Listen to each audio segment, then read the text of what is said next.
back for MMA Island. I'm here with your boy, Joe the Party Penafiel. And Joe, you are making quite a name for yourself in the New England spot. So I'm really excited to hear more about you and get to know you a little more. So you were just telling me you got out of training. Where's training? Training. I train out of the west side of Orlando. It's an area called Ocoee. I train at the best place right now out of Florida. It's called Fusion Excel Performance. We have a lot of not old, but like retired veterans of the sport that instead of going to Miami, which is usually the hot spot, or South Florida, since it's been so populated the last couple of years, a lot of people are retiring and hanging out here in Orlando. From Lyoto Machida stops by, Jacare Souza hangs out all the time. So we have a lot of cool guys stop by. It's fun. Yeah. Orlando's a cool place. So I'm familiar with you because of the shows here in New England at Cage Titans. How did you get affiliated with a New England show being based in Florida? So I'm the type of fighter that really tries to travel as much as possible. I believe in a battle. Like I want to be able to be prepared and tested in battle before I get to this big level of which is the UFC or Bellator. One of these big shows where I can make pay-per-view money, and instead of going in there and being green and not being able to compete maybe and getting outclassed, I rather all my career I've been going against better opponents with bigger records and more experience on paper.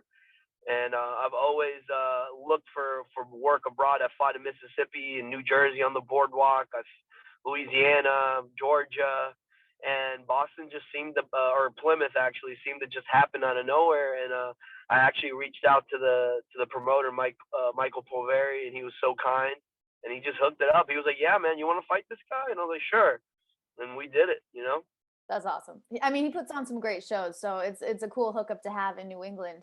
But before you started fighting and all that, tell me a little bit about your martial arts journey and where it all started. Yeah, it probably all started with my first love, which is wrestling. Which was random, you know. Growing up, I was in the early '90s as a kid in Miami, and I would watch a lot of Arnold Schwarzenegger and Jean-Claude Van Damme movies, which were really popular as a kid. And, you know, it was all about, like, this hero going into these, like, different parts of the world and fighting bad guys and somehow winning in the end and getting that hot girlfriend or whatever they always want at the very end. I'm like, oh, this is what I want to do. You got a hot girl, you fight, you make money. But I never liked karate for some reason. They would take me to karate classes. I didn't like the structure or something at the time, as being a little rambunctious person that I was. And I fell in love with wrestling. I got into it in 9th grade. And by the time I was a senior, I had amassed a high ranking as a graduating senior. And yeah, it was awesome. I won a state title here in Florida for my high school. I was the first one. I went to the same school as Chris Johnson, formerly out of the Titans and the different other organizations in an NFL. He has the fastest 40-yard dash in the combine. So I'm proud of it. It's pretty cool, you know what I mean? I got some badasses that live around here. So it's cool. Shaq used to live around here. I think he sold his house. So it's awesome. That is pretty cool. But so if you didn't like karate as a kid, what made you gravitate towards MMA and finally be like, all right, you know what? I'll give the striking a shot. Yeah. You know what? I think there's a quote about it. It's not curiosity kills the cat. It's something about being bored. And when you're bored, and I was like a young guy, right around that college age, I was 21, 22. I really didn't have much to do. I was working. I was going to school a little bit at community college. But if anyone knows me, I'm a wild guy, and I was going through a lot of, like, alcohol problems back then, just trying to, like, pretty much sabotage myself. I like to do that a lot every couple of months. I have a problem with that mentally. It's bad. But at that time, it was really bad. I was just trying to be, like, I was very self-loathing and stuff. And I would always watch these guys in the UFC, and I would always tell my wife, which was my girlfriend at the time, that I could take those guys. I was like, yo, these guys are easy money. I know I could take down some of these guys and hold them down. And it was a bunch of talk back then. But then she called up a gym that was owned by a guy named Seth Petrozelli, the famous fighter. He fought a lot of guys like Kimbo Slice and fought in UFC and Pride and K1. and he helped me learn how to strike. Him and the gym, Mike Lee, the other owner, they had a nice structure, and that's where I first learned to fight. And I went in my first 6 months there of training. I got my first amateur fight. I think I was 24. And yeah, I was actually fresh out of jail. I did like 3 months for doing some dumb shit. I forgot what it was. I think I hit a cop or something when I was drunk. I was gonna say, you forgot, or you don't want to tell me? I don't want to. Yeah, I don't want to tell you. Yeah. It's a past life. But yeah, somehow I really didn't do it. I really believe I didn't. But the cop felt like I was being mean. Well, luckily it's in the past, right? It's in the past. Yeah, it's in the past. That Joe's kind of like young and done. So. Well, it sounds like you owe a lot to your wife because she's the one that introduced you to the gym. So tell me a little bit about her. Yeah, my wife and me met it was like a horror story. I was a horrible, broken soul, and she was too in some ways. You girls come from bad relationships and stuff, and she was getting out of a bad relationship, and I was getting out of a bad relationship with the county jail system. And I had to stay in there, and I was working in the kitchen. I always remember, so I can get time and a half. So instead of spending like a year, 6 months, or whatever it was, I only did like 4 months or whatever it was.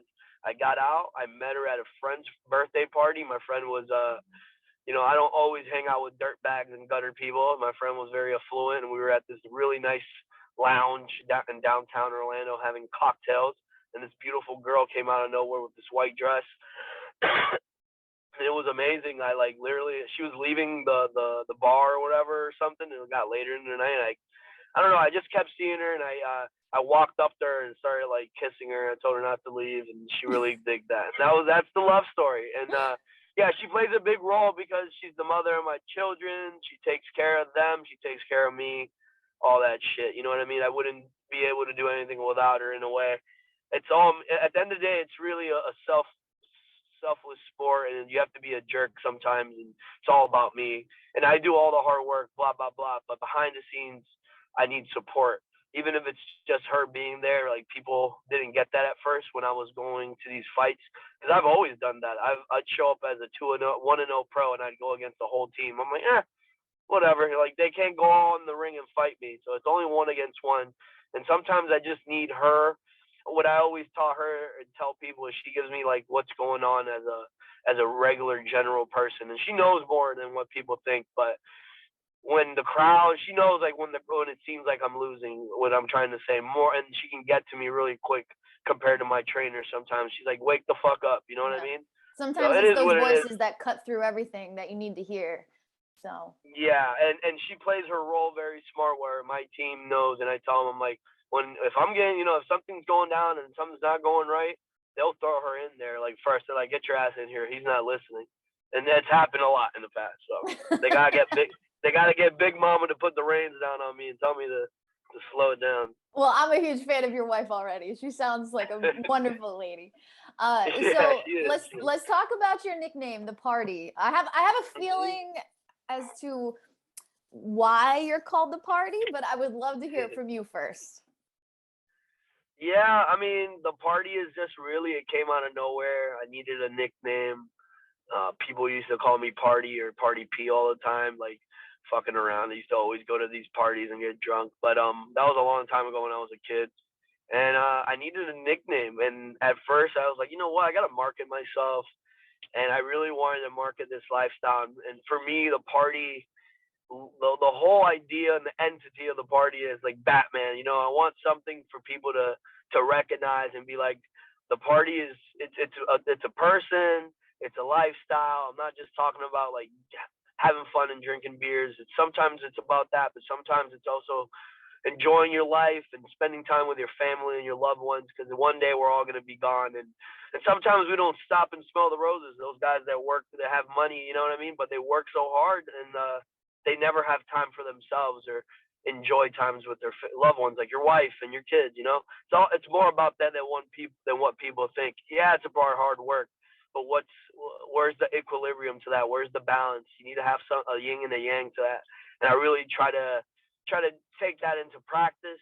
If the guys that know me, when I go into these sessions, I give maximum effort, but I'm not going to be bitter or angry that I'm there working and sulk. A lot of guys get into that, and that gets into your brain, into your psyche, and by the time you go into the fight, you're fighting more on emotion and this dark bitterness than I feel like a joyful. I don't know, being happy. I think Mike Tyson used to say it best, like a happy fighter is a dangerous fighter, because they're not gonna get tired. They're happy to be there and they're willing to work hard and take the lumps on the way to victory. Whereas somebody with this poor attitude is more than likely gonna fall victim to somehow losing. I just hope it happens that way. I mean, you certainly bring the party into the cage every time you come.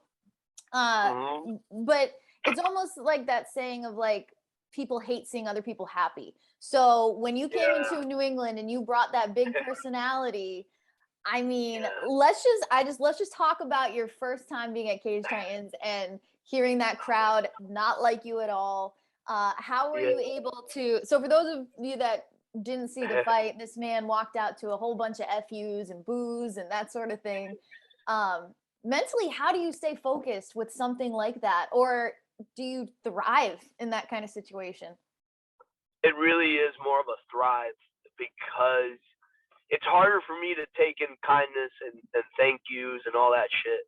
Because, when you've been dealt something all your life, you get what I mean? And I've been used to it, like in wrestling when I was a kid. From ninth to, it was a big hop from being a crappy wrestler to being a nationally ranked wrestler. Took a lot of lumps, and you go into a lot of different cities and little podunk towns in Florida, and you get your ass whooped by a bunch of people. Same thing with the fighting. So it kind of like, I bring that chip on my shoulder mentality, I think, from being a young kid and having that disadvantage and not being in a sport since I was 5 years old, and my dad bringing me everywhere. We got it done in a different way in a shorter period of time with a lot of hard work and consistency. And I really do thrive off of it, like you said. The boos and everything, it just feels better. It tastes better. There's a taste, like a palpable hate, and I can really, it really like excites me. It makes me laugh, and it makes me happy, because I'm able to really, I know that like anything that happens, if the guy hits me, it's gonna be lots of oohs and ahs. And when I come back, the crowd, you can feel it, and it really, like, I love to take the air out of the room. And when they're, when they're quiet and they're like, this guy's going to win, you can feel it. And it's amazing to really ride the waves of the climaxes. And it's fun, when it's a lot more pressure than people think when you got to talk the shit, back it up, and be in your hometown and knock a motherfucker out at the end of the day or submit them. That's so tough. It's way easier for me to wake up knowing that I'm going to have a gazillion people hate me and give me that energy, because energy at the end of the day is the same energy. You use the energy the same, good or bad. At least I do it. I feed off of it.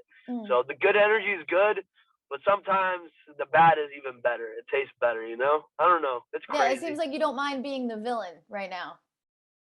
Yeah, sorry about that. I had someone calling. I think it was actually my mom. But hey, yeah, Mom. I enjoy being the villain. Yeah, mom's crazy too. So She's a good lady. What's next for you?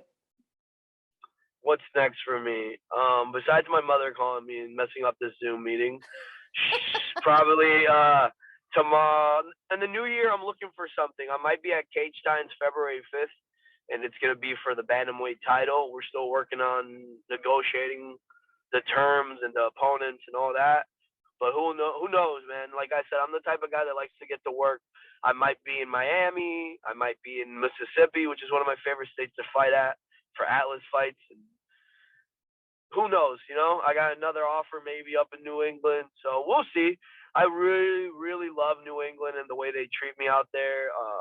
Cage Titans, Michael Poveri, they're the best. The fans in New England, the people in Massachusetts, they're really down to home. And when they respect the fighter, they might not be your best friend in the beginning, but now I have so many fans, people that send love, people that send all types of gifts. It's really cool, man. And it's a big community I see out there. Everyone's like family, and they've really taken me in, from the fighters to everybody. They respect hard work, and that's what I am. Right. At the end of the day, I'm a blue collar worker, and Florida's like that too. The South is the same, and that's why I'm really trying my best to get everywhere and expose myself to all types of regions in the United States. Maybe one day I'll hit the West Coast. Who knows? Before I get somewhere big. Nice. Well, I mean, for New England, they definitely make you earn their love for sure. Yeah. And They they're do. not just going to automatically love you. We're not those kind of people. So at the end of the day, is it your goal to win these people over, or do you just want to stay the villain? You know what it is? It's hard. It's so nice, like, going there and now people like me, but I really do, like, I thrive. It really doesn't matter. Like I feel like I've made my claim in New England at this point, and people knows who I am. Belt or titles or whatever. I'm really past that. Like, I would love a shiny belt. I love it. I'm not gonna lie. You know, it's a nice ego boost for like a couple days. But I'm an older type of dude, and I'm good with like a nice burger, some fries, and a beer, hanging out with my kids, and just chilling, relaxing. So who knows what's in the future? I really do hope I'll be back in New England, but who knows? Like I said, I really, like, curiosity is crazy for me. Like, if someone calls me and they want to do something that's really interesting somewhere else, with a lot of hate in a different state, who knows? Maybe I'll take that offer, but it's really hard to go against the Massachusetts faithful and the fans in New England, Connecticut, freaking Maine, everyone up there, man. It's so much fun, and like, I would love to come back and get on the card with all my buddies up there and rock the house. So it's probably gonna happen. That's what I'm trying to say. Good. Well, we hope to see you in New England soon, and you bring the party back, and we'll be seeing what you have in store for next year. Thank you so much. I just want to give a big shout out to my friends and family, all the fans, the party people, the party maniacs. It's going to happen sooner or later. I'm going to be able to fight even more dangerous guys, more dangerous people for more money. I love you all, and I really want to thank you, and I want to congratulate you on your wedding and all that, okay? Thank you.